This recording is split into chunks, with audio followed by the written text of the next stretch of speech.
ভক্তি পেয়ে উপস্থিত হয়েছেন সুরধুনির তীরে গড়াগড়ি যাচ্ছে মা সুরধুনির তীরে মনের আনন্দে গড়াগড়ি যাচ্ছে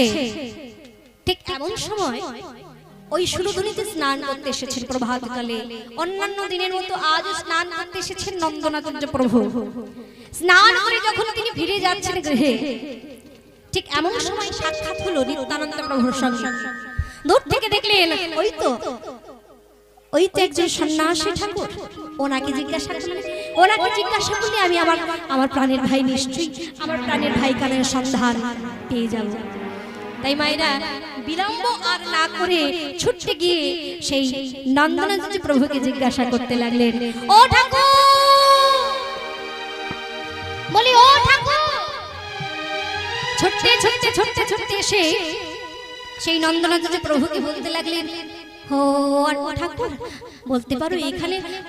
আমার